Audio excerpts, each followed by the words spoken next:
ബിസ്മില്ലാഹിർ റഹ്മാനിർ റഹീം. അസ്സലാമു അലൈക്കും വറഹ്മത്തുള്ളാഹി വബറകാതുഹു. ബിസ്മില്ലാഹി വൽഹംദുലില്ലാഹി വസ്സലാത്തു വസ്സലാമു അലാ അഷ്റഫി റസൂലില്ലാഹി വഅലാ ആലിഹിൽ ഫായിസീന ബിറിദല്ലാഹി അമ്മാ ബഅദ്. നമ്മൾ ഒത്തുകൂടിയത് അല്ലാഹു സ്വീകരിക്കട്ടെ. നമ്മുടെ പാപങ്ങൾ അല്ലാഹു പുറത്തു തരട്ടെ. രോഗങ്ങൾ അല്ലാഹു ശിഫയാക്കട്ടെ. മരിച്ചുപോയവരുടെ ഖബർ അല്ലാഹു സന്തോഷത്തിലാക്കട്ടെ. തെറ്റുകുറ്റങ്ങൾ അവർക്ക് നമുക്കും അല്ലാഹു നിരുപാധികം മാപ്പാക്കി തരട്ടെ. നമ്മുടെയും കുടുംബത്തിൻ്റെയും സൃഷ്ട ആയുസ് അല്ലാഹു പൊരുത്തപ്പെട്ട വഴിയിലായി ഇസ്സത്തോടെ സന്തോഷത്തോടെ ദീർഘായുസ്സോടെ കഴിഞ്ഞ് ഈമാൻ സലാമത്തായി മരിക്കാനുള്ള മഹാഭാഗ്യം അല്ലാഹു നമുക്കെല്ലാവർക്കും നൽകട്ടെ. നിസ്കാരം നമ്മുടെ ജീവിതത്തിൻ്റെ ഒരു വലിയ ഭാഗമാണ്. നിസ്കാരം നമ്മുടെ ചിഹ്നമാണ്. നിസ്കാരത്തഴമ്പ് എന്ന് പറയുന്ന ഒരു പ്രയോഗം തന്നെ ഒരാളുടെ സദാചാര നിഷ്ഠയെ, സൽസ്വഭാവത്തെ സൂചിപ്പിക്കുന്ന ഒരു മേൽവിലാസമാണ്. നെറ്റിയിലേക്ക് നോക്കിയിട്ടാണ് മുസ്ലിമാണോ അല്ലയോ എന്ന് പറയാൻ കഴിയുന്നത്. നമ്മുടെ സംസ്കാരത്തിന്റെ ഭാഗമായി ഇഴകിച്ചേർന്നിട്ടുള്ള ഒരു യാഥാർത്ഥ്യമാണ് നിസ്കാരത്തഴമ്പ്. നിസ്കാരത്തഴമ്പ് എന്നത് നിലത്ത് സുജൂദ് ചെയ്യുമ്പോൾ നെറ്റി ഉറച്ച് ഉണ്ടാകുന്ന ഒന്നല്ല. നിസ്കരിക്കുന്നവരാണെങ്കിൽ അവരുടെ മുഖം അതിന്റെ അടയാളം കാണിക്കും എന്ന് പരിശുദ്ധ ഖുർആൻ പറഞ്ഞിട്ടുണ്ട്. സ്വഹാബികളെ കുറിച്ച് പറഞ്ഞിട്ടുള്ളത് സിമാഹും ഫീ വുജൂഹിഹിം മിൻ അഥരിസ് സുജൂദ് എന്നാണ്. മഹാന്മാരായ സ്വഹാബത്ത് അവർ സത്യവിശ്വാസികളാണ്, അവർ മഹാന്മാരാണ്, അള്ളാഹുവിനെ വഴിപ്പെടുന്നവരാണ്, അവർ ഹബീബിന്റെ പ്രിയപ്പെട്ട അനുയായികളാണ്. ഇവരുടെ വിശേഷണങ്ങൾ തൗറാത്തിലും ഇഞ്ചീലിലും പറഞ്ഞു പോന്നിട്ടുണ്ട്. പ്രധാനമായും തൗറാത്തും ഇഞ്ചീലും പരാമർശിച്ചത് സ്വഹാബികളുടെ മുഖം നോക്കിയാൽ തന്നെ അവർ സുജൂദ് ചെയ്യുന്നവരാണ് എന്നതിന്റെ വെളിച്ചം കാണാം എന്നാണ്. അപ്പോ ഈ ഒരച്ചുണ്ടാക്കുന്ന ഇവിടുത്തെ ഒരു കറുത്ത അടയാളം മാത്രമല്ല നിസ്കാരത്തിൻ്റെതായ ഒരു അടയാളം. നിസ്കരിക്കുന്ന മനുഷ്യന്റെ മുഖം നോക്കിയാൽ അറിയാൻ പറ്റും എന്നുള്ളതാണ്. അല്ലാഹു തൗഫീഖ് നൽകട്ടെ. ആ മുഖത്ത് ഒരുപാട് സത്യസന്ധമായ പല അടയാളങ്ങളും ഉണ്ടാകും. അള്ളാഹുവിന്റെ മലക്കുകൾക്ക് അത് തിരിച്ചറിയാൻ കഴിയും. നമ്മൾ സാധാരണ പറയുന്നത് ഈ മഹത്തായ കർമ്മത്തിന് നിസ്കാരം നിസ്കാരം നിസ്കാരം എന്നാ പറയാം. ചിലപ്പോൾ തോന്നിയിട്ടുണ്ടാവും അതൊന്ന് നന്നാക്കി പറഞ്ഞാൽ നമസ്കാരം എന്ന് പറയാം. അങ്ങനെ പറയാറുണ്ടല്ലോ, നമസ്കാരം, നമസ്കരിക്കാം. യഥാർത്ഥത്തിൽ നിസ്കാരം എന്ന വാക്ക് ആ അമലിന് മാത്രം ഉപയോഗിക്കുന്ന ഒരു വർത്താനാണിത്. അസ്വലാഹ് എന്നാണ് അറബിയിൽ പറയാം. സ്വലാഹ്, പ്രത്യേകിച്ച് ഗൾഫുമായി ബന്ധപ്പെട്ട് നിൽക്കുന്ന ആളുകൾക്ക് സ്വല എന്ന പ്രയോഗമാണ് നിസ്കാരത്തെക്കാൾ കൂടുതൽ അവർ ഉപയോഗിക്കുക. ഈ സ്വല എന്നതിനെ മലയാളത്തിലേക്ക് കൊണ്ടുവരുമ്പോൾ കുറച്ച് പരിഷ്കരിച്ച് പറയുന്ന ഒരു രൂപമാണ് നമസ്കാരം. യഥാർത്ഥത്തിൽ നിസ്കാരം എന്നൊരു വാക്ക് മലയാളത്തിൽ പുതുതായി ജനിച്ചതാണ്. നിസ്കാരം എന്ന വാക്ക് നമ്മൾ ചെയ്യുന്ന ആ പ്രവൃത്തിക്ക് മാത്രം പറയുന്നതാണ്. എന്നാൽ നമസ്കാരം അതല്ല. നമസ്കാരം ഒരു ഷോപ്പിലേക്ക് കയറി ചെല്ലുമ്പോ നമസ്കാരം അല്ലേ, അല്ലെങ്കിൽ ഒരു സഹോദര സമുദായത്തിലെ സഹോദരനോട് നമ്മൾ സംവദിക്കുമ്പോഴോ അദ്ദേഹത്തോട് അഭിവാദ്യം ചെയ്യുമ്പോഴോ പറയും നമസ്കാരം എന്ന് പറയും. ഇത് രണ്ടും എന്താ വ്യത്യാസമുണ്ടോ? അപ്പൊ നമ്മൾ നിസ്കാരത്തെ ചിലർ പരിഷ്കരിച്ച് പറയും നമസ്കാരം. നമസ്കാരം കഴിഞ്ഞിട്ട് അസ്ർ നമസ്കാര ശേഷം ഞാൻ മിക്കവാറും നിസ്കാരമേ പറയാറുള്ളൂ. എന്തുകൊണ്ടെന്ന് ചോദിച്ചാൽ ആ വാക്ക് കുറെ അന്വേഷിച്ചു. അപ്പൊ അത് ആ അമലിന് മാത്രമുള്ള വാക്ക്. എന്താ പിന്നെ അത് പറഞ്ഞ കുഴപ്പം? നമസ്കാരം എന്ന വാക്ക് അർത്ഥം കുറഞ്ഞതാണ്. നമസ്കാരം എന്ന് പറഞ്ഞാൽ ചെറിയ അർത്ഥമുള്ളതിന്. അതിന്റെ അർത്ഥം എന്ന് പറഞ്ഞാൽ ഒരു സാധാരണ വണങ്ങൽ, ഒരു സാധാരണ വിധേയത്വം, ഇത്രേ ഉള്ളൂ. അത് ഒരു വിധേയത്വത്തിന്റെ ഒരു രൂപമാണ് ഒന്നിങ്ങനെ കാണിക്കല്. പക്ഷേ ആ ഒരു പ്രയോഗത്തിന് ഇങ്ങനെ ഒരു അർത്ഥമുണ്ട്. ഏത് പ്രയോഗത്തിന്? നമസ്കാരം എന്ന് പറയുന്നത് ഒരു ചെറിയൊരു വണങ്ങലാണിത്.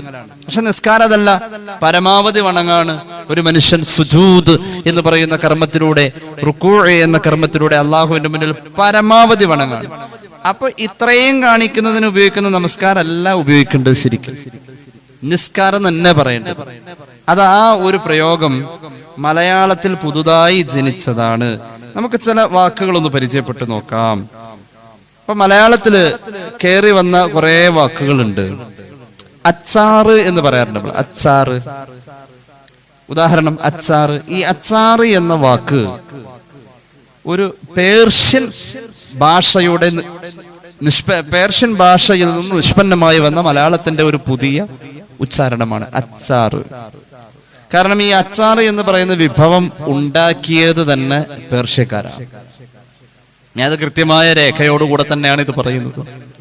അച്ചാറ് എന്ന വിഭവം ഉണ്ടാക്കിയത് പേർഷ്യക്കാരാണ്.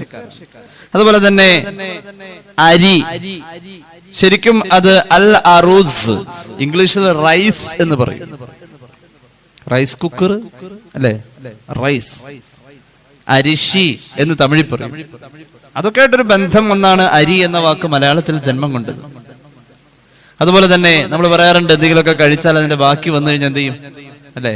എല്ലാവർക്കും കൊടുത്തു, ബാക്കി ഉണ്ടായിരുന്ന ഞാൻ എടുത്തു. ഈ ബാക്കി, ബഖാ യബ്ഖി എന്ന അറബി പ്രയോഗത്തിന്റെ ഇസ്മു ഫായിലാണ് ബാക്കി, ശേഷിച്ചത്. ബാക്കി അത് അറബിയിൽ നിന്നും മലയാളത്തിലേക്ക് വന്നതാണ്. പിന്നെ കാണാം കരാർ എഴുതി എന്ന് പറയാറുണ്ട്. ഖറാർ, ഖറാർ എന്ന വാക്കാണ് കരാറായത്. തഹസിൽദാർ, തഹസീൽ ദാർ. കോഴിക്കോടുണ്ട് മുഗ്ദാർ. മുഗ്ദാർ എന്ന് പറഞ്ഞൊരു സ്ഥലം ഇവിടെ ഉണ്ട്, കോഴിക്കോട്. മഹാനായ മുഗീറ റളിയല്ലാഹു അൻഹു താമസിച്ച ദാറ് ആണെന്ത്, മുഗ്ദാർ. അങ്ങനെ പലതും. ഇങ്ങനെ വെളിച്ചെണ്ണ, വെളിച്ചം തരുന്ന എണ്ണ. മലയാളത്തിൽ ചില പ്രയോഗങ്ങൾ ജന്മെടുക്കുന്നത് അങ്ങനെയാണ്. സിഞ്ചി എന്നാണ് പാലി ഭാഷയിൽ ഇഞ്ചിക്ക് പറയാം. സിഞ്ചി പാലി ഭാഷ നമ്മുടെ നാട്ടിൽ ധാരാളം ഉണ്ട്. പാലി ഭാഷയുടെ ഉൽപ്പന്നമാണ് പള്ളി. പള്ളി മലയാളം വാക്കല്ല. പള്ളി എന്ന പ്രയോഗം മലയാള വാക്കല്ല, അത് പാലി ഭാഷ എന്ന് വന്നതാണ്. പാലി ഭാഷ എന്നത് ബുദ്ധമതത്തിന്റെ സംസ്കാരത്തെ ഏറ്റവും കൂടുതൽ അറിയിക്കുന്ന ഒരു ഭാഷയാണ് പാലി ഭാഷ. പാലി ഭാഷയിൽ ഉപയോഗിക്കുന്ന ഇഞ്ചിക്ക് പറയുന്ന പേരാണ് സിഞ്ചി. അതാണ് നമ്മൾ ഉപയോഗിക്കുന്ന ഇഞ്ചി എന്ന വാക്കിലേക്ക് വഴി തെളിച്ചത്. പിന്നെ പറയുന്ന ഒരു പ്രധാന ഒരു സാധനമാണ് പുട്ട്, അല്ലെ? മലപ്പുറം ജില്ലയിൽ ചില ഭാഗത്ത് പിട്ടെന്ന് പറയാറുണ്ട്, ചില സ്ഥലങ്ങളിലൊക്കെ പിട്ടെന്ന് പറയാറുണ്ട്. പിട്ട്, പുട്ട് പാലി ഭാഷയാണത്. ബുദ്ധ സംസ്കാരവുമായി ലയിച്ചു ചേർന്ന കേരളീയ സംസ്കാരത്തിന്റെ ഭാഗമായി നിഷ്പന്നമായ ഒരു പ്രയോഗമാണ് പുട്ട്. പിട്ട്, പുട്ട് പാലി ഭാഷയാണ്. പിടുഠ എന്ന ഒരു പ്രയോഗമാണ് പാലി ഭാഷയിൽ അതിന് പറയാ. സംസ്കൃതത്തിൽ പിഷ്ഠ എന്നാണ്. അങ്ങനെ മലയാളത്തിലേക്ക് ചില വാക്കുകൾ വന്ന കൂട്ടത്തില് വന്ന ഒരു ജന്മം കൊണ്ട നിസ്കാരം എന്ന പ്രയോഗം. നമസ്കാരം എന്നത് കേവല വണക്കം, ഒരു സാധാരണ വിധേയത്വം. ഇങ്ങനെ കാണിക്കാറുണ്ട് ചിലര്. നമസ്കാരം ഒരു കുനിച്ചിലോടുകൂടെ ഇങ്ങനെ പതുക്കെ നടന്നു, നമസ്കാരം കേട്ടോ എന്ന് പറയും. എന്നാൽ അങ്ങനെയല്ല. ആ കേവല വണക്കത്തിന് ഉപയോഗിക്കുന്ന നമസ്കാരം എന്ന പ്രയോഗമല്ല. റുക്കൂഉം സുജൂദും കൊണ്ട് സമ്പൽ സമൃദ്ധമായ പരമാവധി വിധേയത്വം തന്റെ യജമാനനായ റബ്ബിനോട് തന്റെ പ്രിയപ്പെട്ട അടിമ നടത്തുന്ന പരമാവധി വിധേയത്വം. അതിനപ്പുറത്തേക്കൊരു വിധേയത്വം സൃഷ്ടി വേറെ എവിടെയും ചെയ്യുന്നില്ല. അത് സുജൂദ. അത് ഉൾക്കൊള്ളുന്ന ആ നിസ്കാരത്തെ. ഏത് നിസ്കാരം? 4 റക്അത്ത് ആണെങ്കിൽ 8 സുജൂദ്, 2 റക്അത്ത് ആണെങ്കിൽ 4 സുജൂദ്, 3 റക്അത്താണെങ്കിൽ 6 സുജൂദ്. എത്ര റക്അത്തോ അതിന്റെ ഇരട്ടി വരുന്ന അർത്ഥത്തിൽ സുജൂദിനെ കൊണ്ടുവരപ്പെട്ടിട്ടുള്ള ആ പരമാവധി വണക്കത്തെ അറിയിക്കുന്ന പ്രയോഗത്തിനാണ് നിസ്കാരം എന്ന് പറയാം. പല ഉപാധികളുടെ അടിസ്ഥാനത്തിൽ 14 ഗോത്രങ്ങളായി തിരിക്കപ്പെട്ട ഭാഷകൾ നമ്മുടെ രാജ്യത്ത് വളരെ അധികം മുന്നേറിക്കൊണ്ടിരിക്കുന്ന ഒരു വലിയ എന്താ പറയാ, വലിയ പഠന മേഖല തന്നെയാണ്. അതില് മലയാളത്തിലേക്ക് കൊണ്ടുവരപ്പെട്ട ഒരുപാട് സംസ്കാരങ്ങളുടെ ഭാഗമായി കടന്നു വന്നിട്ടുള്ള പ്രയോഗങ്ങളിൽ ശ്രദ്ധേയമായ ഒരു പ്രയോഗമാണ് ഈ നിസ്കാരം എന്നുള്ളത്. ഏതായാലും നിസ്കാരം എന്ന പ്രയോഗം മുസ്ലിമീങ്ങൾ വ്യാപകമായി ഉപയോഗിക്കുന്നുണ്ട്. നിസ്കാരത്തിന് മറ്റൊരു പ്രത്യേകത ഉണ്ട്. നിസ്കാരം നിക്കാരം എന്ന് പറയാറുണ്ട് ചിലർ. ചില പഴയ ആൾക്കാർ എന്ത് പറയും? നിക്കിരിച്ചോ എന്ന് ചോദിക്കില്ലേ? നിക്കിരിച്ചോ, നിക്കിരിച്ചോ അല്ലെ? അങ്ങനെ ഉണ്ടാ? നിക്കാരം നിക്കിരിച്ചോ. എന്റെ കാരണം എന്താ അങ്ങനെ നിക്കിരിച്ചോന്ന് ചോദിക്കാം. അവർക്ക് അപ്പൊ നമ്മൾ ഓർക്കും അവർ സ്കൂളിൽ പോകാനാണ് അവരങ്ങനെ പറയണത്. നമ്മൾ കുറച്ച് കൂടുതൽ ഡിഗ്രി ഒക്കെ എടുത്തവരാണെങ്കിൽ നമസ്കാരം എന്നൊക്കെ പറയാം അല്ലെ. അങ്ങനെയല്ല, നിസ്കാരം എന്നുള്ള പ്രയോഗത്തെ നിക്കാരം എന്ന് പറയണം. അത് ശരിക്കും അങ്ങനെയാണ് അതിന്റെ യാഥാർത്ഥ്യം എന്ന് തോന്നിപ്പോവാറുണ്ട്. നിക്കാരം മഹാനായ സമസ്തയുടെ പ്രസിഡന്റായിരുന്ന മഹാപണ്ഡിതൻ ഷെയ്ഖുന കുമരംപുത്തൂർ AP മുഹമ്മദ് മുസ്ലിയാർ ഞങ്ങളുടെ ഉസ്താദായിരുന്നു. അള്ളാഹു ഖബർ വെളിച്ചാക്കട്ടെ. മഹാപണ്ഡിതൻ. ഉസ്താദിന്റെ ആ ബുദ്ധിശക്തിയെ അത്ഭുതപ്പെടുത്തുന്ന രീതിയിൽ, നമുക്ക് അത്ഭുതപ്പെട്ടു പോകുന്ന രീതിയിൽ ഉസ്താദിന്റെ ബുദ്ധി കൂറും അത് നമുക്ക് മനസ്സിലാവും. അത്ര വലിയ യൗവനം നിലനിൽക്കുന്ന ബുദ്ധിയും ഓർമ്മയും. മഹാപണ്ഡിതരുടെ തുഹ്ഫയുടെ ക്ലാസ്സിലിരിക്കുമ്പോൾ നിസ്കാരത്തെ മഹാനവറുകൾ പ്രയോഗിക്കുന്ന നിക്കാരം എന്ന് പറയാം. നിക്കിരിച്ചോന്ന് ചോദിക്കും. നിക്കിരിച്ചു. അപ്പൊ ഞങ്ങൾ ചോദിച്ചു എന്താ ഉസ്താദ് നിക്കാരം എന്ന് പറയാ. അപ്പൊ ഉസ്താദ് പറഞ്ഞു നിക്കായിരിക്ക എന്ന പരിപാടിയാണ് അതിൻ്റെ അകത്ത് കൂടുതലുള്ളത്. ഏതില്? നിക്കായിരിക്ക എന്നതിന് പറയുന്നത് ഖിയാം ഖുഊദ്. ഖിയാം എന്ന് പറഞ്ഞ നിൽക്ക, ഖുഊദ് ഇരിക്ക. ഖിയാം ഖുഊദ് എന്നാണ് നിസ്കാരത്തെ ഖുർആൻ പറഞ്ഞിട്ടുള്ളത്.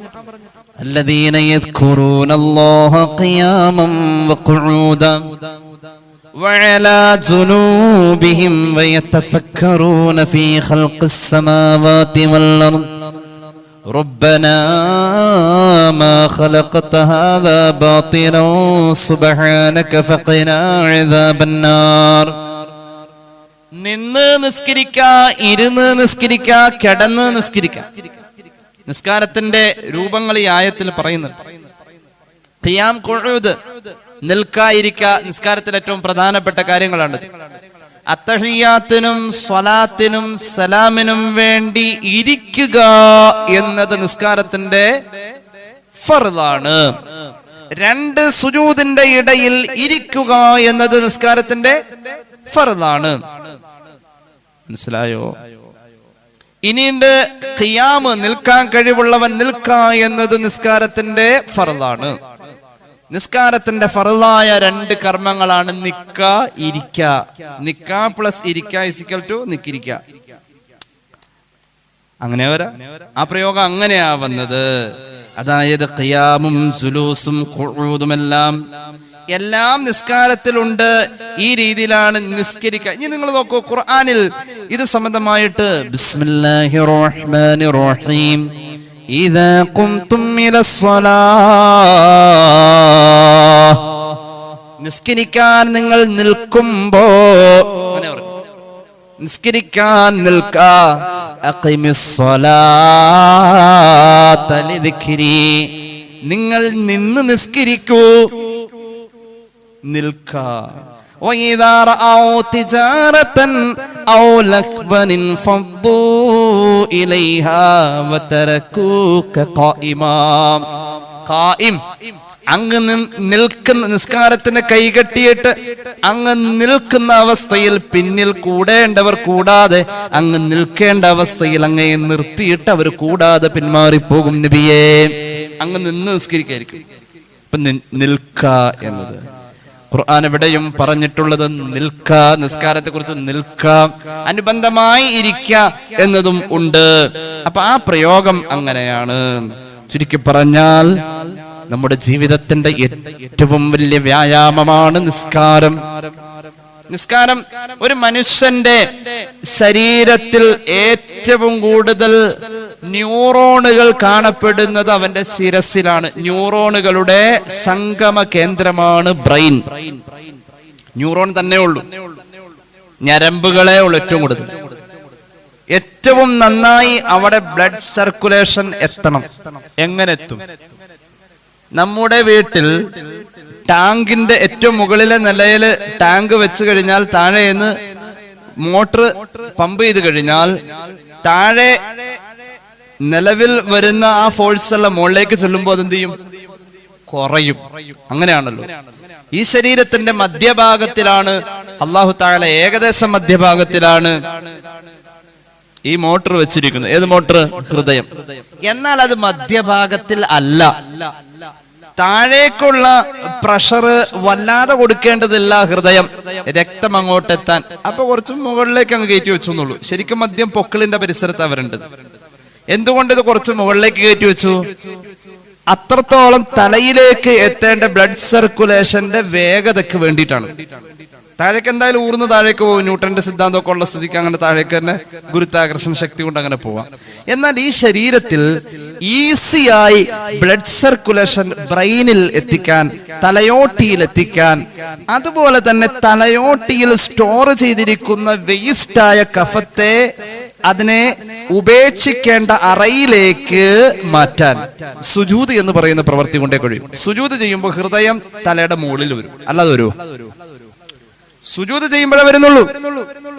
സുജൂദിന് വേണ്ടി നെറ്റി വെക്കുന്ന സന്ദർഭത്തില് അവന്റെ തലയോട്ടിയേക്കാളും ഉറപ്പായും ഉയരത്തിലായിരിക്കും അവന്റെ ഹൃദയഭാഗം ഉള്ളത്. അങ്ങനെ ആ ബ്ലഡ് സർക്കുലേഷൻ വരുന്നു. നമ്മൾ കന്നുകാലിക്ക് വെള്ളം കൊടുക്കുമ്പോ അവർ പുല്ല് തിന്നുമ്പോൾ അവർ ചീറ്റുന്ന ശബ്ദം കേൾക്കാറുണ്ട്, അല്ലെ? ഒരു ചീറ്റില് അല്ലെ? അതോടൊപ്പം തന്നെ അവരുടെ മൂക്കിന്റെ ഭാഗം എപ്പോഴും നനഞ്ഞിരിക്കുന്നതും കാണാറുണ്ട്. മാതൃഭൂമിയുടെ മറ്റു ആരോഗ്യ മാസികയൊക്കെ ഇടയ്ക്ക് വായിച്ചു നോക്കാം. എന്തുകൊണ്ടാണിത്? അവർക്ക് അനിഷേധ്യമായി തല താഴേക്ക് കുനിക്കൽ ഈശ്വരനായ അള്ളാഹു നിർബന്ധമാക്കിയിട്ടുണ്ട്. അവർക്ക് വെള്ളം കുടിക്കാനും പുല്ല് തിന്നാനും തല കുനിച്ചേ പറ്റൂ. തല കുനിക്കുമ്പോൾ തലയോട്ടിയിലെ മാലിന്യമായി മാറിക്കൊണ്ടിരിക്കുന്ന കഫത്തെയും മറ്റു ദ്രാവകങ്ങളെയും പുറത്ത് തള്ളാനുള്ള ഒരു അറ അത് കുനിച്ചു പിടിക്കുമ്പോൾ അതിലേക്കാ ചാടൂ. അതിനുവേണ്ടി അവർക്ക് അള്ളാഹു ജന്മനാൽ ഒരു രീതി ഭക്ഷണത്തിലൂടെയും ആഹാരത്തിലൂടെയും അത് സംഭരിക്കുന്ന മാർഗങ്ങളിലൂടെ കൊടുത്തു. മനുഷ്യനെ സംബന്ധിച്ചിടത്തോളം അങ്ങനെ ഒരു അവസ്ഥയില്ല. തല കുനിക്കാൻ ആകുള്ള ഒരു അവസ്ഥ സുജൂദാണ്. ഒരുപാട് ശാസ്ത്രീയമായി ഇതിനെ നമുക്ക് പഠിക്കാൻ കഴിയും. സുജൂദ് അള്ളാഹുവോട് ഏറ്റവും അടുക്കുന്നത് സുജൂദിലാണ്. ഈ സുജൂദിൽ ഒരു മനുഷ്യന്റെ ഏകാഗ്രത വന്നുകൂടാണ്. ഏകാഗ്രത എന്ന് പറഞ്ഞാൽ അലഞ്ഞു നടക്കുന്ന മനസ്സിനെ പിടിച്ച് ഒരു സ്ഥലത്ത് നിർത്താൻ കഴിയാ എന്നതിനാ സമാധാനം എന്ന് പറയാം. അലഞ്ഞു നടക്കുന്ന മനസ്സ് എന്താവും? പഠിച്ചവനെ അത് ചെയ്തില്ലല്ലോ, ഇത് ചെയ്തില്ലല്ലോ, അല്ലോ അത് ഞാൻ ഓർത്തത് ഇപ്പോഴാ, ഒക്കെ കൂടിയിട്ട് വരുമ്പോ മനസ്സ് ഇങ്ങനെ കിടന്നോടാം. അതിനെ പിടിച്ച് ഒരേ സ്ഥലത്ത് തന്നെ നമ്മൾ ഏകാഗ്രതയിലേക്ക് കൊണ്ടുവരുന്ന സന്ദർഭങ്ങളുണ്ട്. അപ്പോഴാണ് നമുക്ക് സന്തോഷമുണ്ടാവാ. ഉദാഹരണം, നമ്മുടെ നേരെ നമ്മൾ ഏറ്റവും ഇഷ്ടപ്പെടുന്ന ഒരാള് നേരെ നോക്കി ഒന്ന് ചിരിച്ചു, നല്ലൊരു ചിരി കിട്ടി. അപ്പൊ നമ്മൾ എന്ത് ചെയ്യും? അങ്ങനെ നോക്കിന്ന് ചിരിക്കും. ആ ചിരി സന്തോഷം തന്നിട്ടുണ്ടെങ്കിൽ നമ്മുടെ ഏകാഗ്രത ഇങ്ങോട്ട് കിട്ടിയ ചിരിയിൽ കേന്ദ്രീകരിച്ചിരുന്നു. നമ്മുടെ നേരെ ഒരു 2 വയസ്സുള്ള പൊന്നുമോൻ ചിരിച്ചു, നമ്മുടെ വീട്ടിലുള്ള, പിന്നെയും ചിരിച്ചു. എത്ര ടെൻഷനും മറക്കും. എന്തുകൊണ്ട്? ഈ മനസ്സിനെ നമ്മൾ ഏകാഗ്രതയിൽ കൊണ്ടുവന്നത് ആ കുഞ്ഞിളം പ്രായക്കാരന്റെ പനിനീർദളം പോലെ മനോഹരമായ ചുണ്ടുകൾ വിടർന്നോടെത്താം, നല്ലൊരു ചിരി. അതുകൊണ്ടാണ് ഏറ്റവും നല്ല ഭാര്യ ആരെന്ന് ചോദിച്ചപ്പോ അള്ളാഹുവിന്റെ ഹബീബ് സല്ലല്ലാഹു അലൈഹി വസല്ലമ തങ്ങൾ പറഞ്ഞത്, നീ നോക്കുമ്പോൾ നിനക്ക് സന്തോഷം തരാൻ കഴിയുന്നവൾ, നിനക്ക് സമാധാനം, ലിതസ്കുനു ഇലൈഹാ, നിനക്ക് സമാധാനം കിട്ടും അവളുടെ നോട്ടത്തിൽ, അവളെ നീ നോക്കുമ്പോൾ. അള്ളാഹു തൗഫീഖ് കിട്ടും. അല്ലാഹ് ഇപ്പൊ എന്താ ചെയ്യാ? കിട്ടണം. അപ്പോ ആ ഏകാഗ്രതയിലേക്ക് മനസ്സ് കൊണ്ടുപോരാൻ പറ്റുന്ന ഒരു വലിയ ഇടമാണ് സുജൂദ്. ഒരു അത്ഭുതം നിറഞ്ഞൊരു ഹദീസ് പറയാം. صحيح مسلم عن أبي هريرة رضي الله عنه قال رسول الله صلى الله عليه وسلم أقرب ما يكون العبد من ربه وهو ساجد.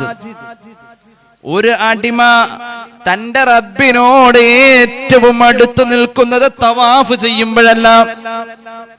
ഒരു അടിമ തന്റെ റബ്ബിനോട് ഏറ്റവും അടുത്ത് നിൽക്കുന്നത് ദിക്ർ ചൊല്ലുമ്പോഴല്ല.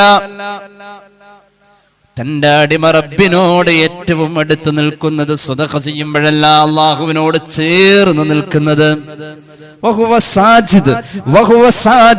അവൻ സുജൂദ് ചെയ്യുമ്പോൾ എന്ന് നബി മുഹമ്മദ് മുസ്തഫ. ഞാനൊരു വിദ്യാർത്ഥിയാ, 50 ഹദീസ് ഗ്രന്ഥങ്ങളിൽ ഇതേപോലെ ഈ ഹദീസ് കണ്ടിട്ടുണ്ട്. എന്തൊരു ചിന്തനീയമായ ഹദീസാണിത്. ഇത്രയും കിതാബുകളിൽ ഇത്രയും ആവർത്തിച്ച് ഈ ഹദീസ് പറയുമ്പോൾ ആ ഹദീസിൽ വിഭാവനം ചെയ്യുന്ന തത്വം അത്ര വിലപ്പെട്ടതാണ്. അള്ളാഹുവോട് അടുപ്പം കിട്ടാൻ സുജൂദാം, നമുക്കെല്ലാ ഐശ്വര്യവും കിട്ടാൻ നിസ്കാരം. നിസ്കാരം അഫ്ദലുൽ ഇബാദത്ത്. എന്തുകൊണ്ട്? നിസ്കാരത്തിൽ ഈ സുജൂദ് ഉള്ളതുകൊണ്ട്. നിസ്കാരത്തിൽ ഈ സുജൂദ് ഉള്ളതുകൊണ്ട്. നിസ്കാരം ശരിയാണോ എന്ന് നോക്കിയാൽ ആ ഫയൽ ക്ലിയർ ആണ് എങ്കിൽ പിന്നെ അതിന്റെ പുറത്തേക്കൊന്നുമില്ല.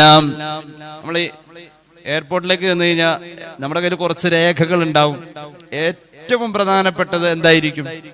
പാസ്പോർട്ട് തന്നെ. അത് ക്ലിയർ ആയി അപ്പുറത്തേക്ക് കടക്കാൻ പറ്റിയ, പിന്നെ ടിക്കറ്റ്, പിന്നെ ഏകദേശം അപ്പുറത്തേക്ക് പോകാൻ പറ്റും. ആ രീതിയിലുള്ള ഒരു അമലാണ്. ഒരുപാട് നന്മ ചെയ്യാൻ നമുക്ക് അവസരമുണ്ട്. നല്ലത് പറഞ്ഞു തരുമ്പോൾ കേട്ടിരിക്കൽ ഒരു പുണ്യമാണ്.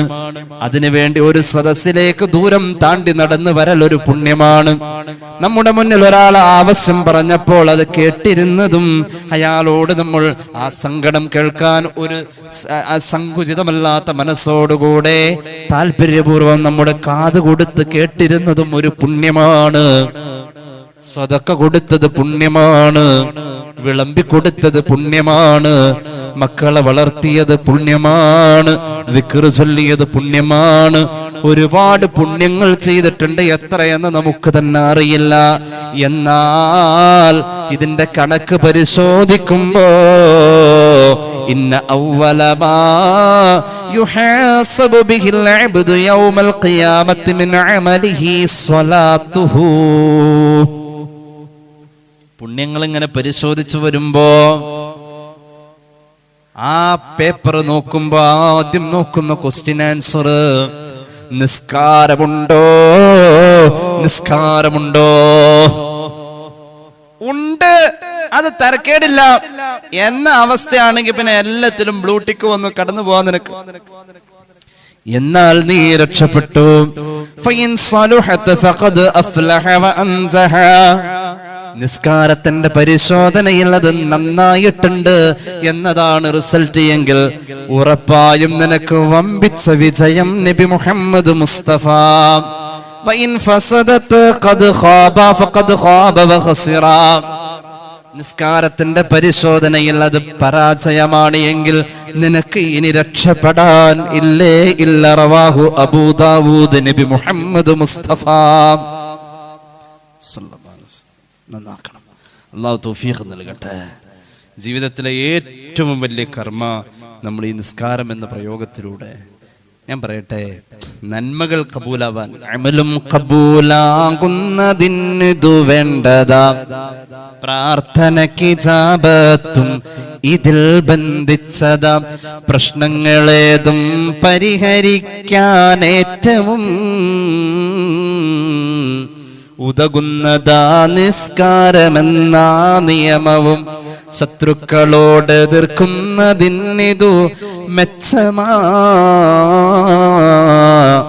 അത് ആയുധം എന്ന് ഹദീസിൽ വ്യക്തമാ. നല്ലോണം ശത്രുശല്യം ഉണ്ടോ, കൂടുതൽ നിസ്കരിച്ചോളൂ, കൂടുതൽ നിസ്കരിച്ചോളൂ. അല്ലാഹുവേ, നിസ്കാരം ജീവിതത്തിൽ സത്യവിശ്വാസിയുടെ ആയുധം. റബ്ബ് അങ്ങനെയാ തന്നിട്ടുള്ളത്. ഇത് നന്നായാൽ നമ്മൾ നന്നായി. നിസ്കാരത്തിന്റെ സമയം പാലിക്കാൻ നമുക്ക് കഴിഞ്ഞാൽ നമ്മുടെ ആയുസ്സിൽ ഒരുപാട് സമയം നമുക്ക് ലാഭം. ഏതെങ്കിലും രീതിയിൽ ഒരു അഡ്ജസ്റ്റ്മെന്റ് ഇല്ലാത്ത പരിപാടി വാങ്ക് വിളിക്കണം നേരം അതങ്ങനെ മാറ്റി വെക്കുന്ന പരിപാടിയില്ല. നിസ്കാരം പോലും നമുക്ക് ജമ്മും കസറും വെക്കാം, പക്ഷെ വാങ്കിന്റെ നേരം അങ്ങനെ ഒരു പരിപാടിയില്ല. എന്തുകൊണ്ട്? ജമ്മും കസറും എന്നത് എല്ലാവരിലും ഇല്ല, അത് യാത്രക്കാരിൽ മാത്രമേ ഉള്ളൂ. പക്ഷെ ജമ്മും കസറും എന്നതിലേക്ക് നിസ്കാരത്തിന്റെ സമയം തെറ്റിച്ച് നിസ്കരിക്കുന്നു എന്ന ആ അവസ്ഥ, ജമ്അയാക്കി നിസ്കരിക്കുന്നു എന്ന അവസ്ഥ ഇസ്ലാമിക കർമ്മശാസ്ത്രം വിഭാവനം ചെയ്യണമെങ്കിൽ ആ നിസ്കാരത്തിന്റെ സമയമായി എന്ന് അറിയിക്കൽ വേണം. അത് അല്ലെങ്കിലും ഈ വാങ്കിന്റെ നേരം എന്നത് മുസ്ലിമീങ്ങൾക്ക് മാത്രം ഉപകാരമുള്ള ഒരു കാര്യമാണോ? വാങ്ക് വിളിക്കുന്നത് മുസ്ലിങ്ങൾക്ക് മാത്രമുള്ള കാര്യം അല്ല.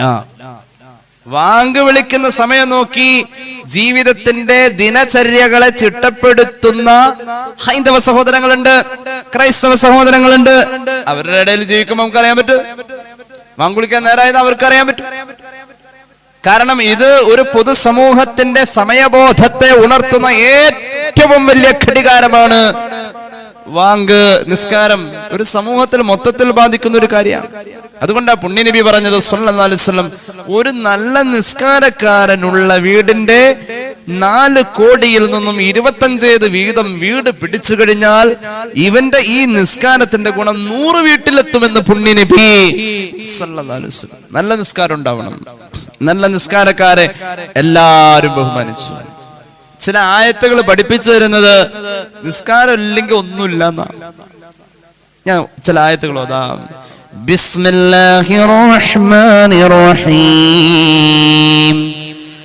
കുല്ലു നഫ്സിൻ ബിമാ കസബത് റഹീന ഇല്ലാ അസ്ഹാബൽ യമീൻ ഫീ ജന്നാത്തിൻ യതസാഅലൂൻ അനിൽ മുജ്രിമീൻ മാ സലകകും ഫീ സഖർ ഖാലൂ ലം നകു മിനൽ മുസല്ലീൻ വലം നകു നുത്ഇമുൽ മിസ്കീൻ വകുന്നാ നഖൂദു മഅൽ ഖായിദീൻ വകുന്നാ നുകദ്ദിബു ബിയൗമിദ്ദീൻ ഹത്താ അതാനൽ യഖീൻ. ഈ ശരീരത്തിൽ ഒന്ന് സ്ട്രെയിൻ ചെയ്തില്ലെങ്കിൽ നേരെ ചെന്ന് ചാടുന്നത് നരകത്തിലേക്കാണ്. അങ്ങനെ ശരീരത്തെ ഒന്ന് സ്ട്രെയിൻ ചെയ്ത് നമ്മൾ ബലം പിടിച്ച് കൊണ്ടുവന്നതിനെയാണ് സ്വാലിഹായ അമലെന്ന് പറയാം. ശരീരം അതിന് ഇഷ്ടപ്പെട്ട രീതിയിലേക്ക് അതിനങ്ങ് വിട്ടുകഴിഞ്ഞാൽ ശരീരം അതിന്റെ തോന്നിവാസത്തിൽ പോകും. അത് പറ്റൂല. ബലം പിടിച്ച് സുബഹിക്ക് ഈ ശരീരത്തെ എഴുന്നേൽപ്പിച്ചു നമ്മുടെ നിശ്ചയദാർഢ്യം. ആ ശരീരത്തെ ഒളു എടുപ്പിച്ചു. ആ ശരീരത്തെ കൊണ്ട് നിസ്കരിപ്പിച്ചു. ആ ശരീരത്തെ കൊണ്ട് നുണ പറയാതെ പിടിച്ചു നിർത്തിച്ചു. ആ ശരീരത്തെ കള്ളുകുടിക്കാതെ നിർബന്ധിച്ച് പിന്നോട്ട് വലിച്ചു. ആ ശരീരത്തെ നമ്മുടെ ഉള്ളിന്റെ ഉള്ളിലുള്ള ഈമാൻ എന്ന് പറയുന്നത് എന്തോ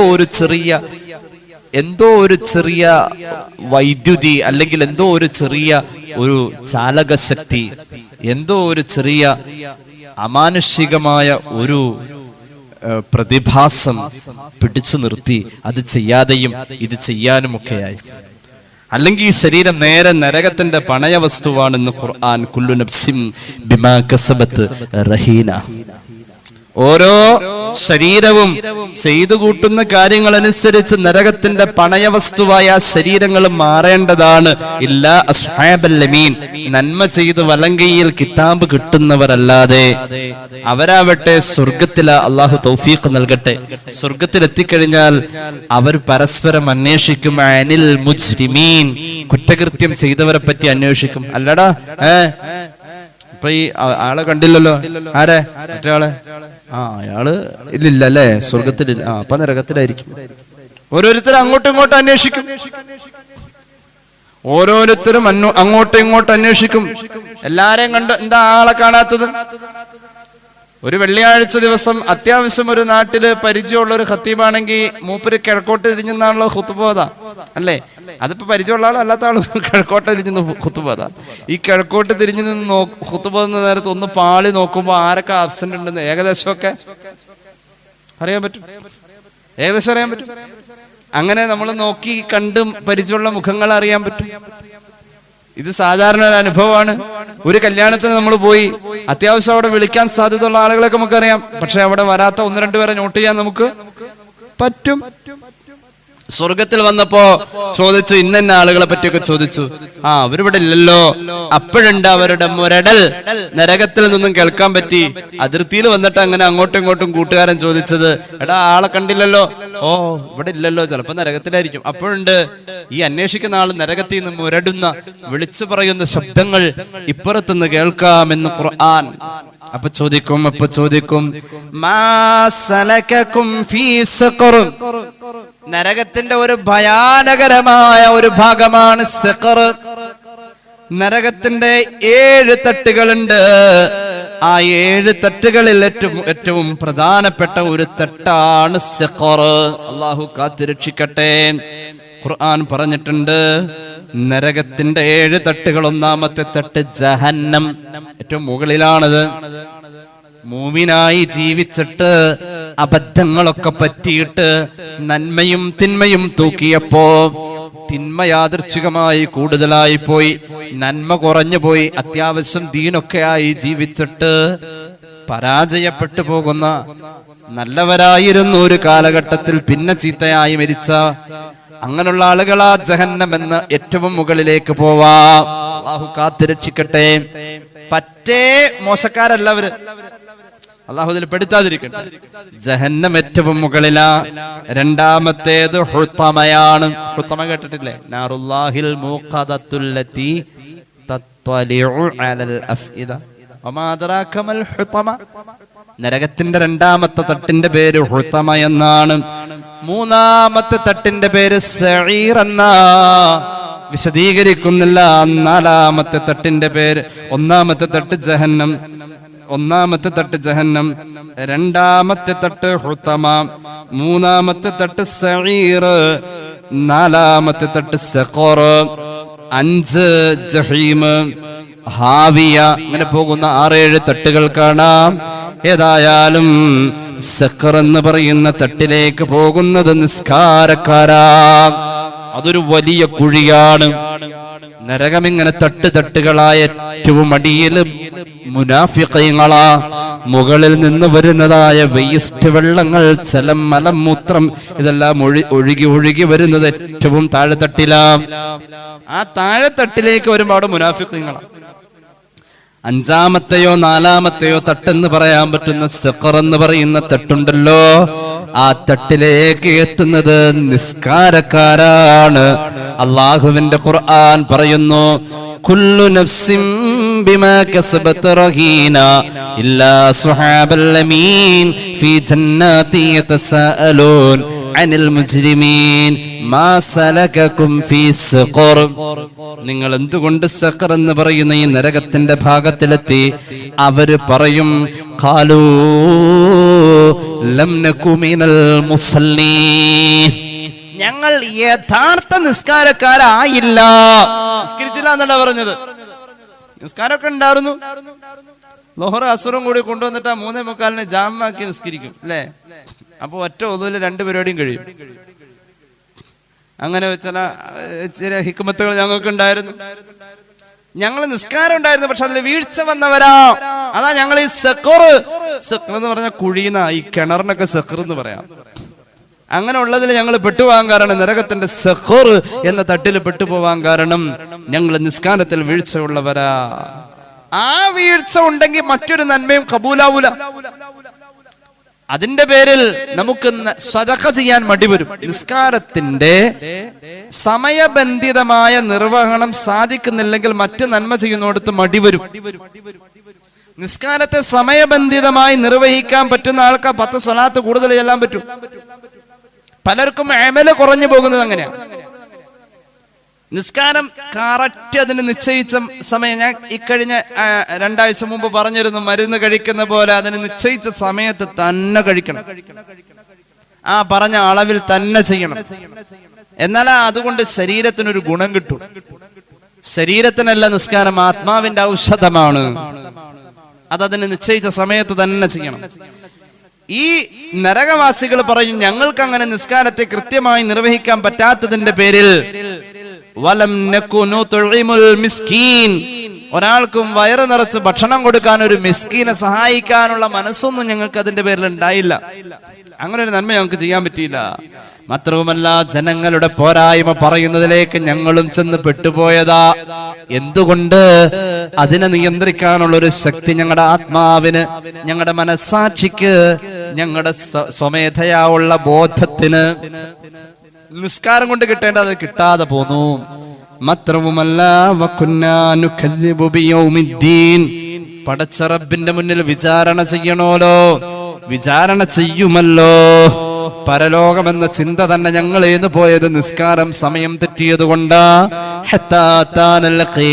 ഞങ്ങൾക്ക് തെറ്റുപറ്റി എന്ന് ഞങ്ങൾക്ക് ബോധ്യമായത് തൊണ്ടക്കുഴിയിൽ റൂഹെത്തിയ നേരമാണെന്ന് പരിശുദ്ധ ഖുർആൻ. അല്ലാഹു കാത്ത് രക്ഷിക്കട്ടെ. അപ്പൊ സമയബന്ധിതമായ നിസ്കാരം, ഇതേ ആശയത്തിലൊരു അധ്യായം തന്നെ ഉണ്ട്. മുനാഫിഖീങ്ങളെ സൂചിപ്പിച്ചുകൊണ്ടാണെന്ന് ആ അധ്യായത്തെ പറ്റി മഹാന്മാരായ മുഫസ്സിരീങ്ങൾ ഇമാം ഖുർത്തുബിയെ പോലുള്ളവർ പറഞ്ഞു. അതല്ലാതെ അബൂജഹലിനെ പറ്റിയാ പറഞ്ഞത്, അതല്ലാതെ വലീദ് ബിൻ മുഗൈറയെ പറ്റിയാ പറഞ്ഞത്. എന്താ അധ്യായത്തിൽ പറഞ്ഞത്? أرأيت الذي يكذب بالدين فذلك الذي يدعو اليتيم ولا يحض على طعام المسكين. യത്തീമിനെ സഹായിക്കൂല, മിസ്കീന് ഭക്ഷണം കൊടുക്കൂല, മറ്റു സൽക്കർമ്മങ്ങൾ ചാരിറ്റി ഒന്നും ചെയ്യൂല, സദഖയും ചെയ്യൂല, ഒന്നും ചെയ്യൂല. ആരാണത്? ഫവൈലുൽ ലിൽ മുസല്ലീൻ, നിസ്കാരം സമയം തെറ്റിയവരാണെന്ന് ഖുർആൻ. വലിയ ഗൗരവ. അല്ലാഹു അത് പാലിച്ച് ജീവിക്കാനുള്ള തൗഫീഖ് നമുക്ക് നൽകി അനുഗ്രഹിക്കട്ടെ.